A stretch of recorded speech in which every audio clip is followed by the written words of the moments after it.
דימוי עצמי בעצם זה ההשתקפות של האדם, איך הוא מרגיש, איך הוא מדבר ואיך הוא חושב.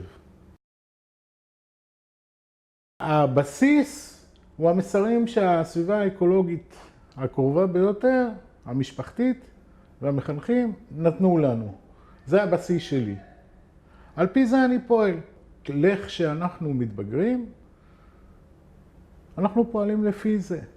ולאט לאט, בגיל ההתבגרות, אנחנו הגענו לקו חשיבה עצמאית, ממשיכים לנוק את הבסיס שקיבלנו, ואנחנו פועלים לפי ההחלטה שאנחנו רוצים לפעול. יש את הדימוי העצמי הריאלי, שזה עכשיו האדם חושב לעצמו באותו רגע, איך הוא נמצא, ויש את הדימוי העצמי האידיאלי, שזה אומר שאם האדם הגיע למצב הזה שהוא חושב על דימוי עצמי אידיאלי, זה אומר שבין שני השלבים האלו יש דבר, הוא יותר נכון, 3 פרמטרים, 4 פרמטרים, שצריכים להשלים כדי להגיע לדימוי העצמי האידיאלי, והם. הראשון זה להכיר את הבעיה, או את הדעה הקדומה, יותר נכון, שיש לאדם, לזהות אותה, להפנים אותה, להיות בעל אמונה ורצון לשנות את הדימוי העצמי ההווה של עכשיו, כדי להגיע ליעד של הדימוי העצמי האידיאלי שהוא שואף להגיע. לרוב, אנשים לא מודעים לעניין הזה שיש להם בעיה כזו או אחרת. התהליך של התכנות מחדש לדימוי העצמי הוא בערך לוקח בין 4 ל6 שבועות.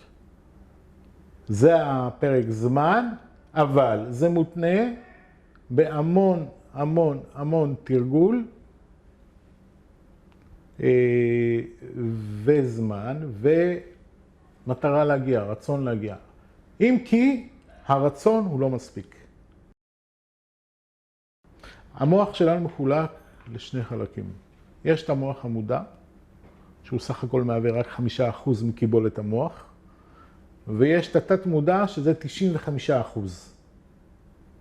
המוח המודע, יש לו עוד 4 חלקים פנימיים. בין החלקים הפנימיים יש את הרצון. נגיד, אדם מחליט אחרי 20 שנה, אחרי 30 שנה, אומר, זהו, נמאס לי כבר, אני רוצה להפסיק לעשן, די, נמאס לי, זה עולה לי המון כסף, זה מסריח, מעירים לי כל הזמן, האוטו כל הזמן חלוק מריח סיגריות, הבית בכלל אי אפשר להיכנס פנימה, אני מפסיק לעשן. זהו, ממחר אני מתחיל להפסיק לעשן. אז קודם כל, הטריגר הראשון, ממחר ולא מעכשיו. מגיע מחר, קמים בבוקר, שותים את הכוס קפה, ויגיד, מה, בלי קפה, בלי סיגריה? מה פתאום? זה לא מתאים. עכשיו, יש כאלו שכן מצליחים, אבל זה אחוזים בודדים מאוד, ממש בודדים, אפשר לספור אותם על קצות האצבעות. אז יש את המודע ויש את הרצון. הרצון והמודע ביחד הם נעים לפרק זמן קצר מאוד. עכשיו אני אגלה לך, יש עוד חלק מאוד חשוב במוח, אוקיי? והחלק הזה נקרא שומר הסף. מה זה אומר שומר הסף? השומר הסף זה מעין ש"ג, שבעצם הוא השומר בין המודע לתת מודע. תתאר לך שכל מיני מסרים אנשים היו מכניסים לנו לתוך המוח. המוח לא היה יכול, לתוך התת מודע, התת מודע לא היה יכול לקבל את זה. אתה מבין? תפקידו של שומר הסף הזה, הוא נקרא באנגלית critical factor, אוקיי? התפקיד של ה-critical factor הוא בעצם לסנן מסרים שכן התת מודע רוצה לקבל או לא רוצה לקבל. עכשיו, התת מודע הוא עצלן מאוד. אבל הוא רגשן, הוא רגיש בנורמות, בדברים שלא יאומן. ויש בתת מודע כוח עצום לכל אחד ואחד מאיתנו. אם אנשים היו יודעים מה הכוח, מה היכולות של התת מודע, היכולות אינסופיות שיש לאדם דרך התת מודע, אנשים פשוט היו קופצים על המציאה. זה נורא פשוט, אבל צריך לדעת, להכיר ולעבוד. ולכן אני נמצא פה, זה תפקידי. אני מומחה לתת מודע, ומומחה לשיטת ה-NLP, שזו שיטה גם שמדברת על צורת חשיבה, צורה התנהגותית וצורת דיבור, הכל בהרמוניה ישירות לתת מודע. אז זהו. אכילה. אני נותן מענה לבעיות של אינסומניה. אינסומניה זה בעיות של הפרעות שינה, שלצערי הרבה אנשים סובלים מזה. יש כמות אדירה בארץ שסובלים מהדברים האלו, והם פשוט מכניסים לעצמם כדורים וחיים על כדורים. אני נותן מענה לקשב וריכוז קל. אני נותן מענה לבעיות של דחיינות. מה זה דחיינות? דחיינות, אנשים צריכים לבצע דברים והם לא מבצעים, מתוך עצלות ומתוך אי רצון לעשות את הדברים. אני נותן מענה למיקוד יעדים.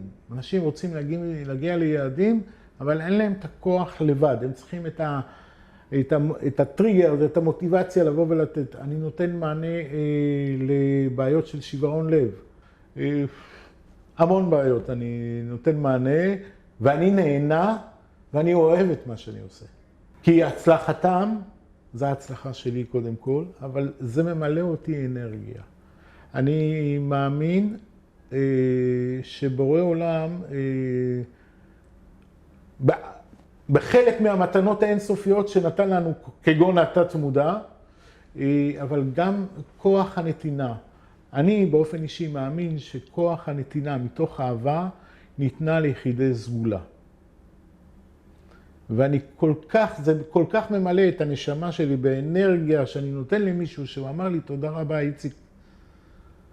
אני מודה לך, בזכותך, זה לא בזכותי, זה האמונה שלו ביחד עבודה, אבל זה ממלא אותי אנרגיה.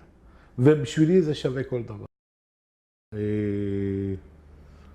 זה שאני יודע שהנושא הזה מאוד עניין אותך.